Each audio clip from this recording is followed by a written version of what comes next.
औरतों में चर्चा हो गया, यूसुफ को अपना दिल दे बैठी बादशाह की बीवी। अब उसकी जब बदनामी होने लगी चारों तरफ, तो उसने कहा अच्छा, औरतों की चालें बड़ी खतरनाक होती हैं, जानते हो ना? और ना जानते हो तो मैं आपको बताऊं, मेरी माँ बहनें नाराज हो रही होंगी, ये मौलवी क्या कह रहा है, गुस्सा मत होइए। कुरान ने खुद कहा है, इन्ना कैदा कुन्ना अजीम, इन औरतों की चालें बहुत खतरनाक होती हैं। औरतों की चाल, सिर्फ खड़े होकर अगर 2 आंसू बहा दे तो आप दीवाने हो जाएंगे। ओह कितना जुल्म हुआ है बेचारी पर, देखो बेचारी कैसे रो रही है। अरे इसके आंसुओं ही में तो सारे जुल्म छिपे हुए हैं। कितनी जल्दी आदमी, चार तरफ आदमी और खड़ा हो, वो औरत रो दे बीच में, तो चारों को हमदर्दी आ जाएगी। बहन रोते नहीं है, अरे नहीं नहीं नहीं, सब उससे हमदर्दी करने लगेंगे। कुरान की आयत पर एतबार करिए, इन्ना कैदा कुन्ना अज़ीम, इन औरतों की चालें बड़ी खतरनाक होती हैं। अब बादशाह मिस्र की बीवी ने चाल चली, सारी औरतों की दावत दे दी, सारी औरतों को बिठा दिया, एक एक फल सबको सामने फल रख दिए, एक एक छुरी दे दी और कहा जाओ फल खाओ। सारी औरतें काट काट के फल खाने लगी। इधर यूसुफ से कहा, यूसुफ इनके सामने से गुजर जाओ। यूसुफ अलैहिस्सलाम उन औरतों के सामने से गुजरे। उन औरतों ने जैसे ही देखा यूसुफ अलैहिस्सलाम के हुस्न को, उनकी खूबसूरती को, इधर देखा उधर फल के बजाय हाथों पर उंगलियां, छुरियां चला दी। उंगली कट रही है और वो देखती चली आ रही हैं। उंगली कट रही है लेकिन देख रही हैं, तकलीफ नहीं हो रही है। कभी कभी आप बहुत तेज़ एक्सीडेंट कर जाएं और आपका सर किसी दीवार से बहुत तेज़ टकरा जाए तो उस वक्त आपको तकलीफ नहीं होगी। 15 मिनट के बाद, 20 मिनट के बाद, आधे घंटे के बाद आपको दर्द की तकलीफ होगी। ऐसे ही ये औरतें यूसुफ के हुस्न को देखकर शस्त्र रह गईं। हाथों की उंगलियां कट कट के जमीन पर गिर रही हैं, लेकिन इन औरतों को तकलीफ नहीं हो रही है। और उंगली कटी नहीं थी, ऐसे छुरी चल गई हो ना, थोड़ी सी कट गई नहीं, कत्ताना आइदिया हुन्ना। अरबी जबान में कत्ता यक्ताओ के माना काटना और कत्ता युकत्तो तख्ती के माना होते टुकड़े टुकड़े करना। उन औरतों ने अपनी उंगलियां काटी नहीं थी बल्कि कट कट के गिरने लगी, टुकड़े टुकड़े होने लगी। अल्फाज की ज्यादती माना की ज्यादती पर दलालत करती है। उन औरतों की उंगलियां कई जगह से कटी और चीख कर कहने लगी, मा हाजा बशरा, मा हाजा बशर, ये कोई इंसान है ही नहीं। आए बादशाह मिस्र की बीवी, तू किसको दिखा रही है? ये तो इंसान लगता ही नहीं है। इन हाजा इल्ला मलकुन करीम, ये तो कोई बुजुर्ग फरिश्ता नजर आता है, ये तो कोई फरिश्ता दिखाई देता है, फरिश्ता दिखाई देता है। यानी अभी सिर्फ बादशाह मिस्र की बीवी का दिल था, अब मिस्र की सारी औरतों का दिल आ गया। अब सारी चाहने लगी यूसुफ मेरे हो जाएं, यूसुफ हमारी तरफ माइल हो जाएं। अब बादशाह की बीवी ने कहा, देखा तुम ताने मारती हो ना, अब बताओ मेरा क्या कसूर है, बताओ मेरी क्या गलती है? जो मैं चाहती हूं यूसुफ से वही तो तुम लोग भी चाह रही हो, बताओ मेरा क्या कसूर है? और वही धमकी दी बादशाह की बीवी ने। जरा धमकी सुनिए। आए औरतों, आए मिस्र की, मिस्र वालियों, अगर इस लड़के ने, इस जवान ने, इस यूसुफ ने अगर मेरा इरादा पूरा नहीं किया, मेरी बात नहीं मानी, इशारा आप समझ रहे होंगे। आए मिस्र की औरतों, अगर यूसुफ ने मेरी बात न मानी, अगर मेरा इरादा पूरा ना किया, मेरी बात न मानी और मेरे साथ वो काम नहीं किया जो मैं चाहती हूँ, अगर ये मेरे करीब ना आया तो इसको सख्त से सख्त सजा दिलवाऊंगी या जेल के अंदर सड़वा दूंगी। जेल के अंदर सड़ेगा, ये जेल के अंदर अपनी पूरी जिंदगी गुजारेगा। जब यूसुफ अलैहिस्सलाम को ये धमकी मिली कि ये कह रही है अगर इसने मेरी बात ना मानी तो सख्त से सख्त सजा दिलवाऊंगी या जेल में सड़ा दूंगी। तो आसमान पे नजरें डाली यूसुफ अलैहिस्सलाम ने और अपने रब को पुकार कर क्या फरमाया, रब्बिस सिजनु अहब्बु इलैया मिम्मा यदऊननी इलैहि। आए मेरे रब, आए मेरे परवरदिगार, मुझे जेल की जिंदगी ज्यादा महबूब है, मुझे जेल में जाना ज्यादा पसंद है, मुझे जेल में रहना ज्यादा गवारा है, मैं जेल में पूरी जिंदगी गुजार लूंगा, मुझे जेल में ज्यादा जाना ज्यादा महबूब है, पसंद है। लेकिन वो काम करना मैं तैयार नहीं, वो काम गवारा नहीं जिस काम के लिए ये औरतें मुझे बुला रही हैं। यानी एक नहीं बुला रही थी, कई औरतें बुला रही थी सारी। तो क्या कहा, आय अल्लाह जेल में जाना पसंद है लेकिन वो काम करना पसंद नहीं जिसकी तरफ ये मुझे बुला रही हैं।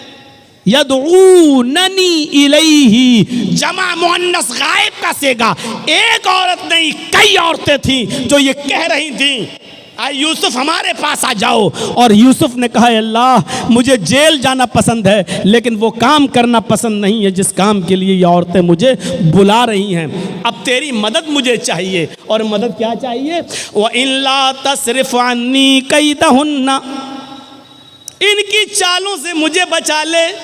अगर तूने मुझे इनकी चालों से न बचाया, अगर तूने मुझे इनकी चालों से महफूज न रखा, असबु इलैहिन्ना, तो मैं भी इनकी तरफ माइल हो जाऊंगा, मैं इनकी चालों में फंस जाऊंगा, मैं इनकी चालों में गिरफ्तार हो जाऊंगा। व अकुम मिनल जाहिलीन, और जाहिलों नादानों में मेरा शुमार हो जाएगा। यानी औरतों की चालों से बचने के लिए यूसुफ अलैहिस्सलाम भी दुआ कर रहे हैं अल्लाह से कि अल्लाह मैं जेल में चला जाऊंगा ये पसंद है लेकिन वो काम करना पसंद नहीं है जिसकी तरफ ये मुझे दावत दे रही हैं। हाँ लेकिन तू मुझे इनकी चालों से बचा ले। पता नहीं कौन सी चालें हैं, पता नहीं कैसी कैसी चाल ये इस्तेमाल करके मुझे अपनी तरफ माइल कर लें, इसलिए मेरे परवरदिगार तू मुझे बचा। और फिर भी यूसुफ अलैहिस्सलाम चाल से बच नहीं सके। कहा यूसुफ एक काम है। कहा अच्छा चलो काम है, मैं तो ख़रीदा हुआ ग़ुलाम हूँ इनका, बात मानना पड़ेगी, आओ इधर आओ। वो यूसुफ को ले गई, दरवाज़ा बंद कर दिया, दूसरे कमरे में ले गई, उसका दरवाज़ा बंद कर दिया, एक और कमरे में ले गई, उसका दरवाज़ा बंद कर दिया। वग़ल्लक़तिल अब्वाब, एक नहीं कई दरवाजे थे बंद कर दिए। और आखिरी वाले रूम में ले जाकर कहा यूसुफ आओ, आज तन्हाई है, मौका है, कोई नहीं है, आओ, मैं कब से तुम्हारे बड़े होने का और बालिग होने का इंतजार कर रही थी, आओ, तुम्हारी खूबसूरती और हुस्न ने मुझे तुम्हारा दीवाना कर दिया है, आओ मेरी तरफ आओ। यूसुफ अलैहिस्सलाम ने कहा माज़अल्लाह, अल्लाह की पनाह, क्या इसीलिए तुम मुझे यहाँ लेकर आई हो? वहाँ से भागते हैं, औरत भी पीछे पीछे भागती है। पहले दरवाजे से भागने में कामयाब हो गए, दूसरे दरवाजे पे पहुंचे, औरत भी पीछे पीछे भाग रही है, दूसरे दरवाजे से निकलने में कामयाब, तीसरे दरवाजे पर पहुंचते हैं, दरवाज़ा पकड़ के खोल ही रहे हैं कि पीछे से औरत आती है और उनकी कमीज़ पकड़ के खींचती है, पीछे से कमीज़ फट जाती है, पीछे से कुर्ता फट जाता है। यूसुफ अलैहिस्सलाम का पीछे से कुर्ता फटता है, सामने का दरवाज़ा खुलता है, दरवाज़ा खुलता तो क्या देखते हैं, उस औरत का शौहर खड़ा है, बादशाह सामने खड़ा है। इस औरत ने फौरन इल्जाम लगाते हुए फरमाया, आए मेरे सरताज, आए मेरे शौहर, जो तुम्हारी बीवी पर गलत नजर डालकर उसके साथ बुरे काम के इरादे से अंदर दाखिल हो जाए, बताओ उसकी सजा क्या होनी चाहिए सिवाय जेल के? मक्रो फरेब करके यूसुफ अलैहिस्सलाम को जेल पहुंचा दिया। मुफस्सिरीन का इख्तिलाफ है, किसी ने लिखा 7 साल जेल में रहे, किसी ने लिखा 10 साल जेल में रहे। बहरहाल एक लंबी मुद्दत जेल में काटी। ख्वाब की ताबीर का इल्म दिया गया। इधर मिस्र में कहत पड़ गया, बादशाह बड़ा परेशान। बताया गया ख्वाब की ताबीर के बारे में, ये जेल में एक नौजवान है जो बताता है। बहरहाल बादशाह ने कहा उसको वहाँ से आज़ाद करो, जो ख्वाब की ताबीर बताता है वही उसका इंतज़ाम भी करेगा। और उनको जेल से निकाला गया और मुल्क मिस्र का बादशाह बना दिया गया। जब मुल्क मिस्र का बादशाह बनाए गए, यूसुफ अलैहिस्सलाम मिस्र के बादशाह बन गए। तो यूसुफ अलैहिस्सलाम के पास एक कमीज़ थी। अब आप गौर करो, छोटे से थे कुएं में डाले गए, फिर बेचे गए, फिर बड़े हुए, मुख्तलिफ मराहिल से गुजरे, 10 साल 7 साल या 10 साल जेल में रहे, कितने साल वो अपने माँ बाप से दूर रहे। अब जब मिस्र के बादशाह बने तो अपने बाप के पास एक आदमी को भेजा, कुर्ता था अपना, कमीज ये उतारी और दिया कि लो इस कुर्ते को फला फला बस्ती में ले जाओ और याकूब नाम का एक बूढ़ा आदमी तुम्हें मिलेगा, ये कमीज उस बूढ़े आदमी को दे देना, वो पहचान लेगा ये कमीज किसकी है। यूसुफ अलैहिस्सलाम जो चीज़ बताना चाहता हूँ मेरे साथियों वो सुनो, जो चीज़ मैं बताना चाहता हूँ अब सुनो। वो कासिद, वो दूत, वो एलची जब यूसुफ अलैहिस्सलाम की कमीज़ लेकर उनके बाप के पास पहुँचा, कहने लगा मिस्र के बादशाह ने ये कमीज़ आपको दी है और कहा है कि ये कमीज़ देते ही वो मुझे पहचान लेंगे ये कमीज़ किसकी है। बादशाह ने, वो याकूब अलैहिस्सलाम ने ऐसे कमीज़ ली, देखा, आंखें कमज़ोर थीं, निगाहें काम नहीं कर रही थीं, उस कमीज़ को ऐसे नाक पे रख के सूंघा, कहने लगे ये तो यूसुफ की कमीज़ है। आए कासिद, ये तो यूसुफ की कमीज़ है, मैं जानता हूँ। अभी ये नहीं बताया कि वो मेरा बेटा है और उधर यूसुफ ने नहीं बताया कि याकूब मेरे बाप है। ये कमीज़ तो यूसुफ की है। कहा जी उन्होंने ही दे के भेजा है मुझे। तो याकूब अलैहिस्सलाम ने जो पहला सवाल किया उस सवाल पर गौर करो। अपने बच्चों को पढ़ाते हो ना, सुनो। यूसुफ अलैहिस्सलाम ने जो पहला सवाल किया वो सवाल क्या था? कैफ तरकतहू, तुमने यूसुफ को किस हाल में छोड़ा, तुमने यूसुफ को किस हाल में छोड़ा? कासिद ने जवाब दिया तरकतुहू मलिक मिस्र, मैंने तो उनको मुल्क मिस्र का बादशाह देखा है, यानी वो तो इस वक्त बादशाह हैं मुल्क मिस्र के। किस हाल में छोड़ा? क्या वो तो बादशाह हैं मिस्र के। ये कमीज बादशाह ने दी, मिस्र के बादशाह ने। याकूब अलैहिस्सलाम की आंखों में आंसू। पढ़िए तफसीर इब्न कसीर और मालिमुत तंजील। याकूब अलैहिस्सलाम ने रोते हुए कहा ला अस्अलुकुम अन हाज़ा, नहीं नहीं तुम समझे नहीं, मैं ये नहीं जानना चाहता कि वो MLA है, MP है, राज्यसभा का सांसद है, चीफ मिनिस्टर है, प्राइम मिनिस्टर है, बादशाह है, चेयरमैन है, क्या मैं ये नहीं जानना चाहता? अगर आपको पता चल जाए कि आपका बेटा चीफ मिनिस्टर हो गया कितने खुश होंगे? आपको पता चल जाए कि आपका बेटा MLA MP हो गया तो आप कितने खुश होंगे? यूसुफ अलैहिस्सलाम के बारे में जब उनके बाप याकूब को पता चला कि मेरा बेटा मुल्क मिस्र का बादशाह बन गया तो खुश नहीं हुए। क्या कहते हैं? ला अस्अलुकुम अन हाज़ा, मेरा बेटा क्या बन गया मैं ये नहीं जानना चाहता। अरे वो क्या बन गया मुझे ये नहीं मालूम, मैं ये जानना चाहता हूँ। अस्अलुकुम अन अय्य दीन तरकतहू, मैं ये जानना चाहता हूँ कि तुमने उस आदमी को किस दीन पर देखा है, किस दीन पर छोड़ा है, यानी उसका दीन क्या है, उसका मजहब क्या है। याकूब अलैहिस्सलाम को इतने दिनों के बाद भी फिक्र हुई तो ये हुई कि मेरे बेटे यूसुफ का दीन क्या है, उसका मजहब क्या, उसकी तरबियत अच्छी हुई कि नहीं हुई, वो अच्छे माहौल में पला कि नहीं पला, नाकारा तो नहीं हो गया। याकूब अलैहिस्सलाम ने पूछा अस्अलुकुम अन अय्य दीन तरकतहू, तुमने उसको किस दीन पे छोड़ा? तो कासिद ने जवाब दिया अच्छा दीन के बारे में जानना चाहते हो क्या? हाँ।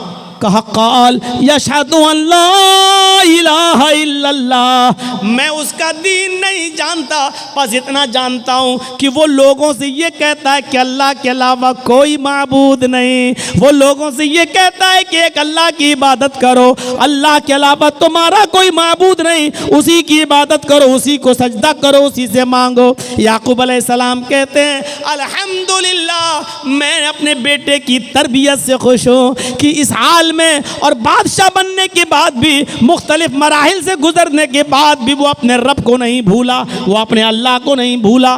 तो कुरान की तालीम अल्लाह की मार्फत इंसान को बताती है। ये होना चाहिए एक बाप की जिम्मेदारी। आपका बेटा MLA, आपका बेटा MP, आपका बेटा चेयरमैन, आपका बेटा प्रमुख, आपका बेटा सभासद, आपका बेटा सब कुछ, लेकिन ये बताओ कि आपके बेटे की तालीम क्या है, आपके बेटे का मजहब क्या है, आपके बेटे की दावत क्या है, उसका दीन क्या है, क्या वो यशहदु अल्ला इलाहा इल्लल्लाह पढ़ता या नहीं पढ़ता, एक अल्लाह की इबादत करता या नहीं करता, ये चीज जरूरी है। और जब आदमी ये जान ले कि एक अल्लाह है, उसी की इबादत की जाएगी, तो फिर वो अल्लाह के अलावा किसी को राज़िक नहीं समझता, अल्लाह के अलावा किसी को सजदा नहीं करता, फिर अल्लाह के अलावा वो किसी से डरता नहीं, क्योंकि उसने अल्लाह को अपना माबूद मान लिया है।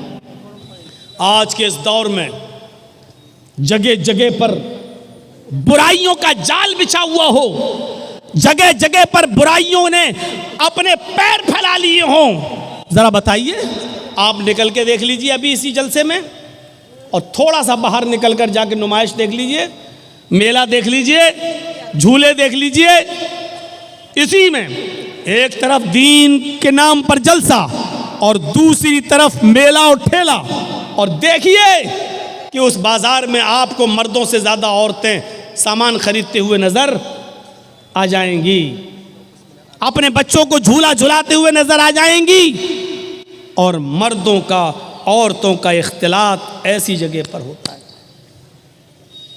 जो इस्लाम हमें यह कहता है कि औरत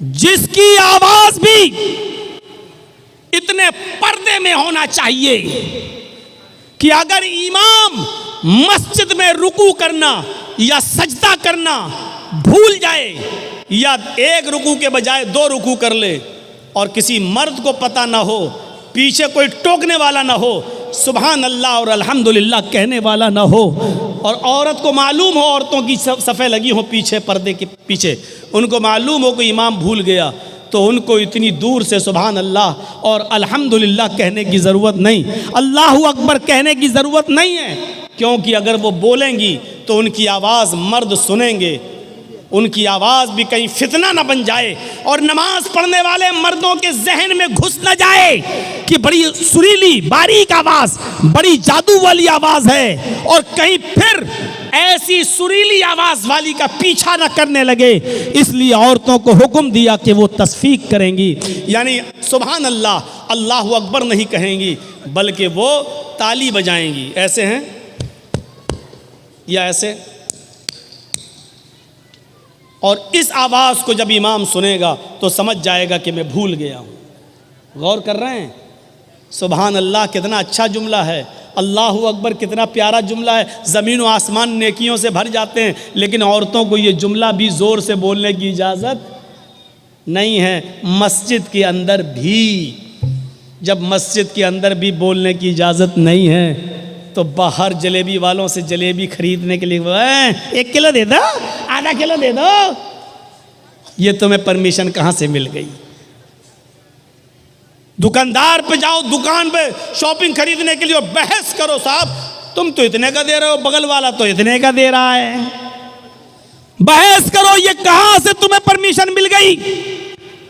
आज के सुरयानियत के दौर में कदम कदम पर मेरे भाइयों वो दौर याद करो कि अबू बकर सिद्दीक ने सिर्फ 1 खजूर खा लिया था बस, और जब उसके गुलाम ने कहा कि ये खजूर तो मैं कहानत गढ़ के लाया हूँ, किसी को मैंने कह दिया था कि तुम्हारी बीवी को बेटा होगा, आज उसको बेटा हुआ है, तो वो खुशी में हमको दे गया।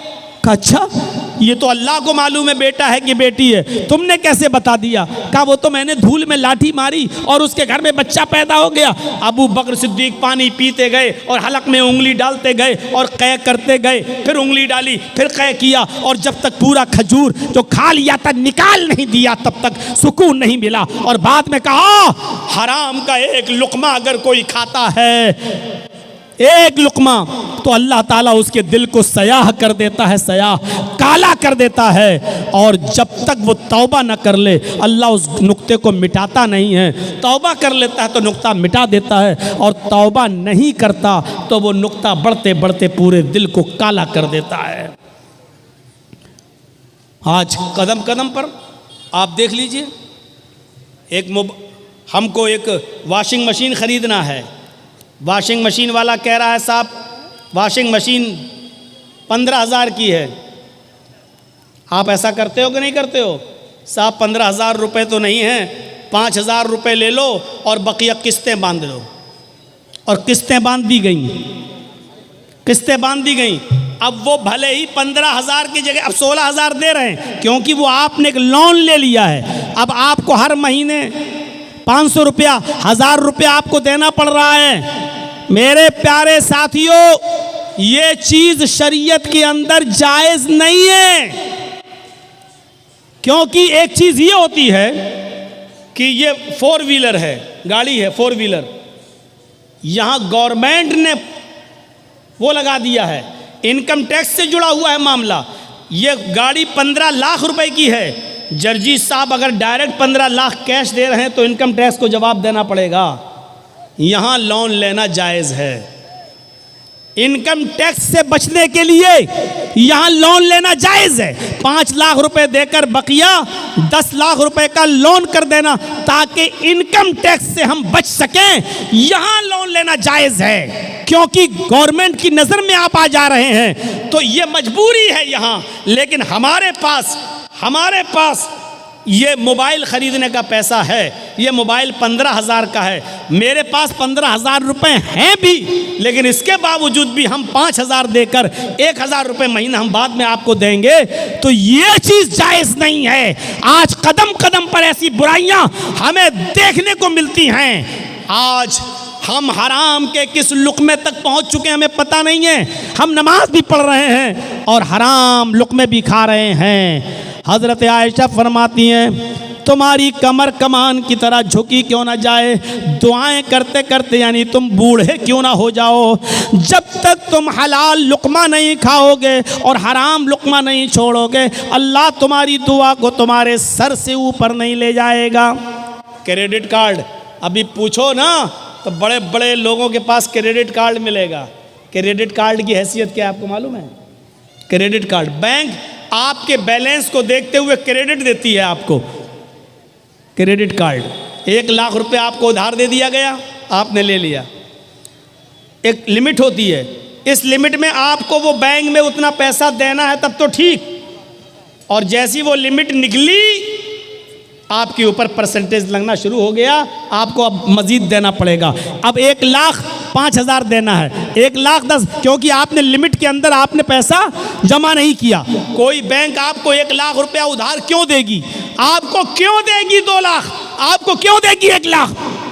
वो जानती है कभी ना कभी तो आप ऐसा करेंगे कि वक्त पर नहीं दे पाएंगे, कभी मजबूरी होगी आपके साथ, और जहां मजबूरी में आपने एक किस्त भी जमा नहीं की, वहीं से आपके ऊपर ब्याज लगना शुरू होगा। इसीलिए उलमा ने बिल इत्तिफाक फतवा दिया है कि क्रेडिट कार्ड बनवाना जायज़ नहीं है, और क्रेडिट कार्ड नाजायज़। अब आप अंदाज़ा लगाइए। तो हमें ये ये मदरसों से ये चीज़ें मिलेंगी आपको, या गहरा मुताला कीजिए।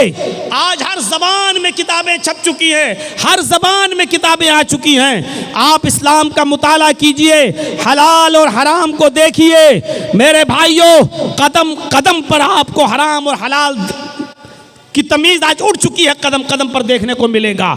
तो बाप अपनी औलाद की अच्छी तरबियत करता है, माँ भी अपनी औलाद की अच्छी तरबियत करती है। तज़किरतुल हुफ़्फ़ाज़ में अल्लामा शम्सुद्दीन ज़हाबी ने नकल किया है कि एक औरत थी जिसके घर जब बच्चा पैदा हुआ, एक औरत थी जिसके घर में एक बच्चा पैदा हुआ। जब वो बच्चा पेशाब करता था तो उसकी माँ उसकी शर्मगाह पर पानी डाल दिया करती थी।